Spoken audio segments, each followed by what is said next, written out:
대한민국 국민 모두가 승리하는 그날까지. 안녕하십니까, 알뜰맨입니다. 한국 증시 마지막 거래일에 오늘의 시황 내용 말씀드리도록 하겠습니다. S&P 500과 다우지수는 각각 사상 최고치를 경신했으며 S&P 500의 경우에는 2021년도 70번째 사상 최고치를 경신했습니다. 다우는 0.25% 상승, S&P 500은 0.14% 상승, 나스닥은 마이너스 0.1% 하락을 했고요. 원달러는 1185.11원으로 전일 대비 마이너스 0.25% 하락을 했고요.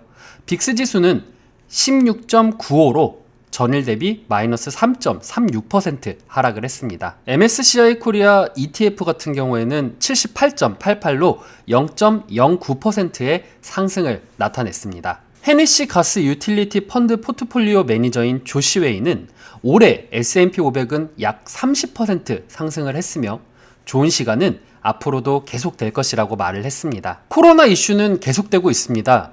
미 존스 홉킨스 대학에 의하면요, 28일 기준으로 7일간 하루 평균 코로나 확진자 수는 26만 5,427명으로 팬데믹 이후에 최대치라고 합니다. 하지만 확진자 수 대비해서 입원자 수와 사망자 수가 그렇게 크게 증가하고 있다고는 하지 않고 있는데요. 확진자 수는 2주 대비해서 126% 증가를 했지만 입원 환자는 11%의 증가를 했고 사망자 수는 되려 마이너스 3%를 기록했다고 합니다. 하지만 확진자 수가 많아졌다라는 이슈로 전일 관심을 받았던 리오프닝주들이 타격을 받기도 했습니다. 우선 상승 종목 이슈로는요, 빅토리아 시크릿이라는 기업이 있는데요.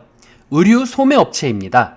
12.2%의 상승을 기록을 했는데 2억 5천만 달러의 주식 환매 프로그램을 발표를 했습니다. 작년 4분기 매출 21억 달러 대비해서 올해 4분기는요 3% 매출을 증가할 것이다 라는 가이던스를 재확인했다고 합니다. 다음으로는 바이오젠이라는 기업이 있습니다. 삼성 인수설로 인해서 9% 상승을 했습니다. 하락 종목 이슈로는요, DD 글로벌이 있는데 마이너스 8.2%를 기록했습니다. 중국 차량 호출 회사인데 로이터 통신은 DD 글로벌이 2022년 중후반에 추가 주식을 발행하거나 추가 자본을 조달하지 않고 홍콩에 주식을 상장할 계획이다 라고 수요일에 보도한 이후에 하락을 했다고 합니다. 알리바바입니다. 마이너스 2.4%를 기록을 했는데 국영 상하이 미디어 그룹의 자회사 지분 30%를 매각하는 방안을 고려하고 있다라고 블룸버그가 보도를 한 이후에 하락을 했다라고 합니다. 마찬가지로 웨이보도 이러한 이유로 마이너스 4.3%를 기록을 했습니다. 다음은 확진자 수가 늘어났다라는 이슈로 어제 관심을 받았던 리오프닝주들이 하락한 모습을 보이고 있는데요. 아메리칸 에어라인은 마이너스 2.6%, 유나이티드 항공은 마이너스 1%, 알래스카 항공은 마이너스 1%를 기록을 했습니다. 콜마인 푸드라는 기업이 있는데 계란을 생산하는 기업입니다. 마이너스 5.4%가 하락이 되었는데 분기 주당 2센트의 수익을 기록을 했다라고 합니다. 예상치 30센트 수익보다는 하회된 수치이며 더 높은 생산 비용과 사료 비잉의 이익 등으로 인해서 이러한 영향을 미쳤다고 하네요. 11월 주택 판매 지수는 전월보다 2.2% 하락한 122.4로 집계가 되었습니다.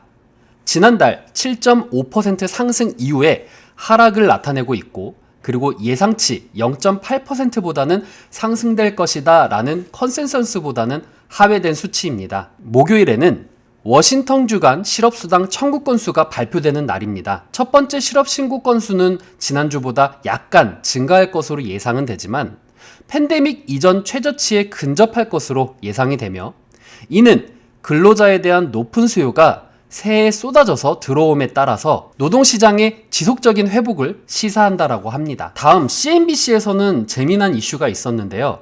바로 2022년도 월스트리트 투자자들에 대한 설문조사가 있었습니다. 2022년도 시장의 큰 걱정거리가 무엇이냐라는 질문에는요. 53%가 인플레이션이라는 이야기를 했고 30%는 연준이 잘못된 시기에 금리를 인상하는 것이 가장 큰 우려다라고 밝혔습니다.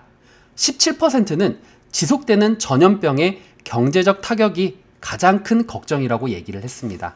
올해 S&P 500은 인플레이션에 대한 우려와 전염병에 대한 이슈, 통화 정책으로 인해서 27% 이상의 반등을 기록을 했는데요. 이에 2022년도에는 투자자들의 이익이 훨씬 낮아질 것이다 라고 전망을 했습니다. 이 설문조사 응답자의 50% 이상이 2022년도에는 S&P 500 지수가 10% 미만으로 오를 것이다 라고 예상을 했고요. 18%는 시장이 또 다른 두 자릿수 연도를 기록할 것이다 라고 얘기를 했습니다. 10%는 주식이 평탄할 것이다 라고 얘기를 했습니다. 하지만 설문조사에는 다양한 자산 배분 중에 여전히 주식 투자는 최우선이다 라고 말하고 있는데요. 블랙락의 미국 펀더멘탈 액티브 최고 투자 책임자인 토니는 인플레이션은 우려사항이자 변동성의 원천인 동시에 주요 자산군 중에 주식을 가장 설득력 있는 선택으로 만듭니다 라고 말을 했습니다. 개별 회사는 주식별 접근 방식의 중요성을 강조하면서 다르게 관리할 것입니다 라고 말을 했습니다. 이 주식 선호도 측면에서 35%는 금융을 선호를 했고 27%는 경기 회복에 따른 수혜를 받는 순환 종목을 선호한다라고 답을 했습니다. 일반적으로 기술주는 투자자들 사이에서 덜 유리해졌다라고 이야기를 하고 있네요. 시카고 상품거래소 CME 패드워치에 따르면은요, 내년 3월 연준이 금리 인상을 할 가능성을 60.2% 전일보다 하락한 수치를 예상을 했고요. 5월 금리 인상 같은 경우에는 역시 전일보다 하락한 74.3%를 예상을 했습니다. 2월물 서부 텍사스산 원유 WTI 가격은 전장보다 0.58달러 상승한 배럴당 76.56달러, 0.8% 상승을 한 거래로 마쳤습니다. 유가는 오미크론이 세계 경제에 별다른 타격을 주지 않을 것이라는 기대가 유지되고 있고 원유 재고가 예상치보다 더 줄어들었다는 소식에 상승을 했습니다. 미국 에너지정보청 EIA에 따르면요, 지난 24일로 끝난 한 주간 원유 재고는 357만 6천 배럴 감소한 4억 1,999만 5천 배럴로 집계가 되었습니다. 예상치가 320만 배럴 감소할 것이다 라는 부분보다는 상회된 부분이라고 합니다. 휘발유 재고는 145만 9천 배럴이 감소가 되었는데 예상치가 20만 배럴 증가라는 부분보다 감소된 수치라고 합니다. 정제유 재고는 127만 6천 배럴 감소가 되었는데 역시 예상치 20만 배럴 증가가 될 것이다 라는 부분보다는 감소가 되고 있다 라는 부분이라고 합니다. 재고가 빠르게 소진되고 있다는 것은 오미크론에 따른 경제적 타격이 크지 않다는 방증이라고 합니다. 국내 증시는 역시 오미크론 확진자 수가 증가함에 따라서 리오프닝주들이 어제와는 다른 모습을 보일 것이라고 예상을 하고 있습니다. 국내 증시는 마지막 날이기 때문에 내일 휴장을 포함한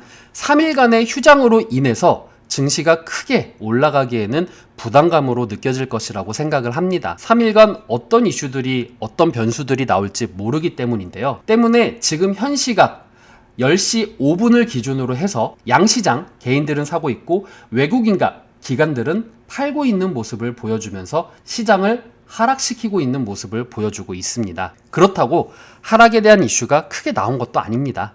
시장이 지지부진하면서 재미없는 장을 만들 가능성이 크다고 생각을 합니다. 때문에 오늘은 관망 내지 리오프닝에 대한 조정이 나온다고 하면은 해당 주식들에 대해서 분할 접근을 하거나 아니면 월스트리트 투자자들의 의견인 경기 민감주에 대해서 관심을 가지고 추적해 나가는 것도 좋은 방안이 될 것이라고 생각을 합니다. 국내 증시 마지막 거래일 12월 30일 시황 따라잡기 마치도록 하겠습니다. 오늘 영상 괜찮으셨다 생각되시는 분들은 하단에 구독과 좋아요를 눌러주시면 제가 영상을 만드는데 큰 힘이 될 것 같습니다. 시청해주신 여러분들 감사합니다.